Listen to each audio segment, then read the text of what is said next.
যি গাঁও আদৰ্শ গাঁও সাংসদ আদৰ্শ গাঁও বিহদিয়াত small cluster development project SCDP বুলি কোৱা হয় ভাৰত চৰকাৰৰ মিনিষ্ট্ৰী অফ টেক্সটাইল বস্ত্ৰ মন্ত্ৰণালয়ৰ এখন অভিলেখী আঁচনি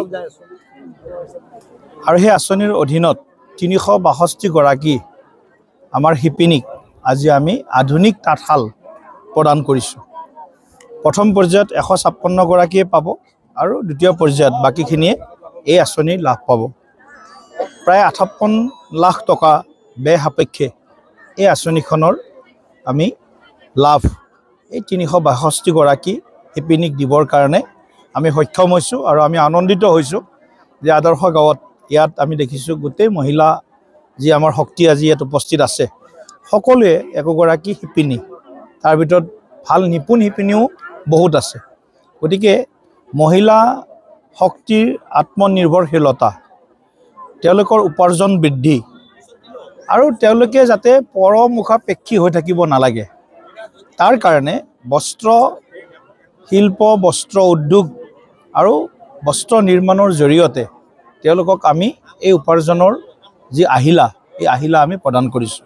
আমি আশা কৰিছোঁ দেশৰ প্ৰধানমন্ত্ৰী নৰেন্দ্ৰ মোদী ডাঙৰীয়াৰ বলিষ্ঠ নেতৃত্বত আৰু অসমৰ মাননীয় মুখ্যমন্ত্ৰী ডক্টৰ হিমন্ত বিশ্ব শৰ্মা ডাঙৰীয়াৰ সুযোগ্য নেতৃত্বত আমি মহিলা শক্তিৰ সবলীকৰণ আমি যিটো কওঁ উমেন এম্পাৱাৰমেণ্ট আৰু তাতকৈ ডাঙৰ হ'ল উমেন লেড এম্পাৱাৰমেণ্ট মহিলা নেতৃত্বত মানে সবলীকৰণ এই যি বিষয় আমাৰ আগন্তুক দিনৰ আমাৰ সংকল্প বা সপোন সেই সপোন আজি বাস্তৱায়িত হৈছে।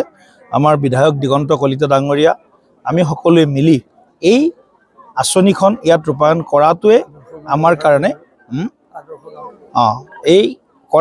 আমাৰ কাৰণে অত্যন্ত এটা আনন্দদায়ক বিষয়।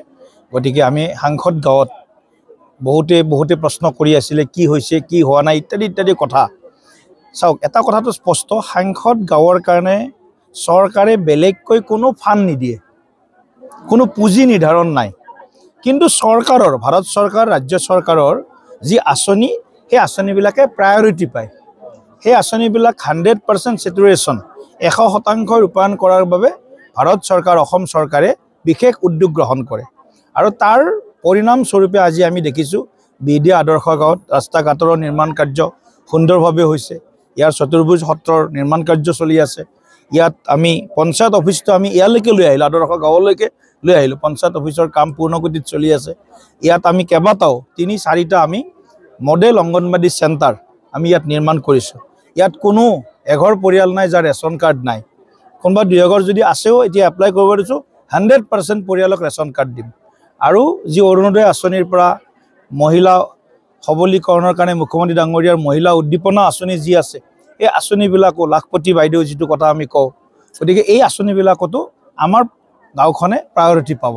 গতিকে আমাৰ যিমান ডিপাৰ্টমেণ্ট আছে পাব্লিকৰ লগত জড়িত সকলো ডিপাৰ্টমেণ্টৰ সকলো আঁচনি এই আদৰ্শ গাঁৱত মানে প্ৰাথমিকতাৰ আধাৰত ইয়াৰ বাসিন্দাসকলে ইয়াৰ লাভ পাবলৈ সক্ষম হৈছে আৰু আগলৈও সক্ষম হ'ব।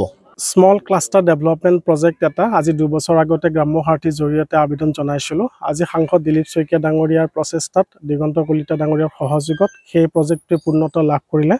আজি 365 গৰাকী শিপিনীৰ মাজত তাঁতশাল বিতৰণ সম্পৰ্কে তথা প্ৰজেক্টটো শুভ উদ্বোধন সম্পৰ্কে সভা এখন আছিলে আৰু এই সভাটো আজি শুভ উদ্বোধন কৰে সন্মানীয় সাংসদ আৰু দিগন্ত কলিতা ডাঙৰীয়াই আৰু শিপিনীসকলৰ মাজতো আমি তাঁতশাল বিতৰণ কৰোঁ। কিন্তু তেখেতসকলে তাঁতশালখিনি পৰ্যায়ক্ৰমে পাব ষ্টেপ 1 ষ্টেপ 2 ষ্টেপ 3 আৰু ইয়াৰ পিছত যিখিনি মহিলাই তাঁতশাল ল'ব বিচাৰে বা তেওঁলোকে এইটো এটা ইনকাম বুলি মানে ল'ব বিচাৰে তেখেতসকলৰ বাবেও আমি এটা পৰ্যায়ক্ৰমে ব্যৱস্থা হাতত লৈছোঁ। তেখেতসকলৰ নামসমূহ সংগ্ৰহ কৰি আছোঁ আৰু তেখেতসকলকো অনাগত দিনত এই প্ৰজেক্টটোৰ অধীনত আমি সামৰি ল'ব পাৰিম।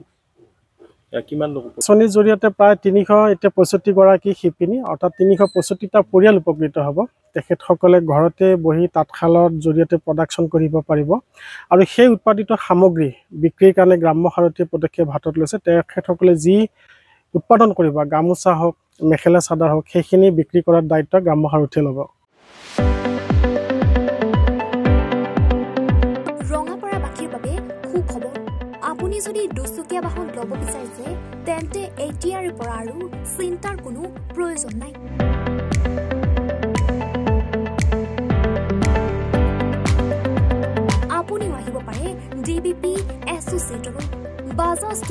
ডিলাৰ